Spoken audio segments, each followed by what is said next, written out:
Hey, Saretsky here. As always, Canadian real estate market update with a particular focus on Vancouver. If you get any sort of value or entertainment out of these videos, I'll ask you hit thumbs up and subscribe. Questions, comments, put those below. We're getting into the dog days of summer here, and you start to wonder what you're going to talk about. Markets are a little bit slower, but God bless Justin Trudeau coming out with the announcement of the federal election, a snap election. So the Canadians going back to the polls on September 20th. Giving me lots to talk about. Obviously, housing is going to play a predominant role in this election, so it's going to be front and center. So, over the next couple of weeks, I'll put together a video sort of outlining each political party's platforms to hopefully provide you guys with a further analysis, and so you know what you're actually voting for. But of course, the politicians are out now, obviously making all their promises and promoting what they are going to do. And of course, we had Justin Trudeau out this past week with some interesting comments. So without further ado, let's clip to those right now. You mentioned the Bank of Canada's mandate. That mandate is actually expiring at the end of this year.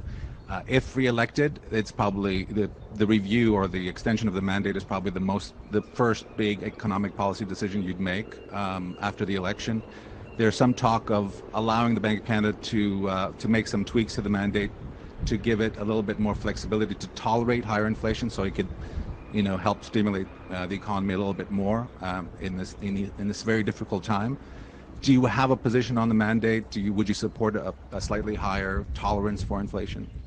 I don't know. When I think about the biggest, most important economic policy this government, if re-elected, would move forward, you'll forgive me if I don't think about monetary policy. So the Prime Minister of Canada is not thinking about monetary policy. Of course, this video went viral. I think that these comments have obviously backfired because when you have, again, this is not to bash on one political party. I don't really care who you vote for, but just understand that whether it's, the Liberal government or the Conservatives or the NDP, it's going to be pretty much a very similar story. But the fact that you had a prime minister come out and say he's not thinking about monetary policy when he is in fact, lobbying or promoting their platform, which is, hey, listen, we're going to make housing affordable for Canadians. We're going to build housing. We are, focused on rebuilding the middle class. That you aren't looking at monetary policy, which is obviously playing a very strong role in not only boosting house prices, asset price inflation through these, zero interest rate policy, through the massive amounts of QE, which basically pumps liquidity through the financial system, that you are creating a system where, you're boosting asset prices, which is actually the intended consequence of quantitative easing per the central bank's website. So their intention is to boost asset prices through these programs where you're creating that, people that have assets obviously are getting richer and richer, and people that don't have assets are obviously falling further and further behind. So you're creating this wealth inequality. So the fact that you say, hey, listen, we're not focused or thinking about monetary policy is completely idiotic. Of course, that's the whole purpose of this channel, is to, promote financial education and help explain maybe more complicated topics to people. So let me sort of digest this a little bit further for you.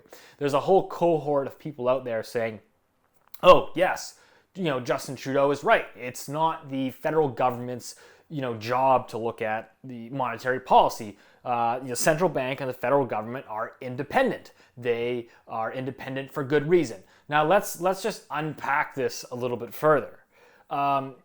First and foremost, the federal government every 5 years has to actually re-up the Bank of Canada's mandate. So the federal government actually basically sets that mandate in cohesion with the Bank of Canada. So they come out and say, hey, every 5 years, we'll renew. So for example, they say, listen, your policy is up for renewal this year, actually. It's actually up for this year. So he actually should be thinking about monetary policy. That, do we want to set the inflation target at 2%? Do we want to set it at 3%? Should we incorporate some sort of unemployment rate that, hey, if unemployment's below 6%, you keep the pedal on the gas, so to speak. So the federal government actually helps set monetary policy. So secondly, the idea that the federal government and the Bank of Canada don't talk, that they're actually independent, is is completely insane. I mean, if anybody actually believes that they operate independently, I've got a bridge to sell you. That is so far from the truth. It's mainstream garbage. It completely doesn't exist. They definitely work in unison.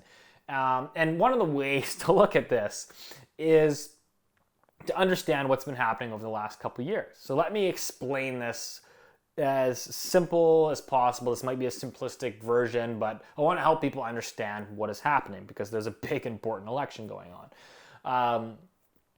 Since the second quarter of 2019, the Bank of Canada has essentially funded 87% of the government's budget deficit. So let me repeat that. Since the second quarter of 2019, the Bank of Canada has funded the Canadian government's budget deficit. So what does that mean? When the federal government runs deficits, right? So for example, where do you think all this money is coming from for CERB and wage subsidies? Like it gets printed. Basically, all the government does is they issue debt. So they create a government bond and they go out there and they sell it into the market. Now, basically what the Bank of Canada has been doing is they've been basically matching essentially their quantitative easing program to absorb vast amounts of this debt. Yeah, I know they don't play directly in the primary market. That's a little bit more complicated topic. So basically what happens is the federal government issues a bunch of debt. Obviously, there needs to be a buyer for that debt. If there is no buyer for that debt, investors will start demanding higher interest rates, right? They look at it and say, well, hold on, you're printing, you're basically issuing all this debt. We want, 3%, 4% return.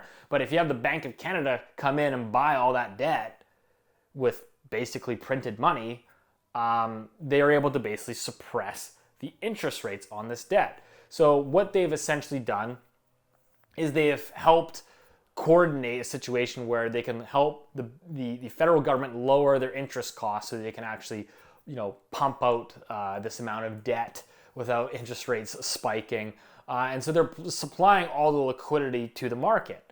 Now, again, what this does is all this just liquidity sloshes around. When you lower interest rates through the bank's quantitative easing program, essentially, you push money out the door. You force people into alternative assets such as real estate, and that's why you have home prices inflating, obviously, to everybody is well aware of, record highs. So the Bank of Canada, again, has basically been funding the federal government. So of course, it's easy for a politician to say, hey, they're independent. There's no correlation here. Don't look over here. Which again now brings me to the next point, which is housing, right? I mean, if every politician during this election is talking about, rising cost of living, unaffordability, like you have to look and understand monetary policy. I mean, let's just look at, the national housing market. We just had the recent data coming out. So national home prices are up 22% on a year-over-year basis. Now they're finally decelerating from their record highs. So we hit, basically for this housing cycle, the pace of home price appreciation topped out at 24% on a year-over-year basis. And now, of course, it is decelerating. Now, that's not to say, you have to understand rate of change. So the rate of change can slow from 24% down to 22% growth on a year-over-year basis. That doesn't mean that home prices are falling. If you actually look month over month, prices still increase something like 0.2%. So the rate of change is slowing. And I think over the next 3, 4, 5 months, you're going to see that rate of change continue to slow. You'll see it go from 22 to 20 to 18. And what that is again, it's not necessarily a decline in prices, it's a deceleration in terms of the growth rate. So that's important to emphasize. Basically what we're seeing right now, if I could summarize the national housing market for you, is you have sales slowing, obviously, from all-time record highs of any single month of any year. So for 4 consecutive months, housing sales have slowed. Clearly that's good news. We needed the housing market to slow down. The problem is, at the same time, you've had new listings also slowing significantly. I mean, here in Vancouver, we had over a 10-year low in new listings coming to the market. So what that is doing is like, okay, yeah, you got sales slowing, but if new listings are also slowing at the same pace, your inventory picture isn't any better. So it's pretty hard to negotiate the price lower if there's no housing selection. So that's kind of what we're seeing right now in these summer months, is that people are basically, there's still people looking for housing and there's nothing for them to buy. So there's still multiple offers and bidding wars that are happening.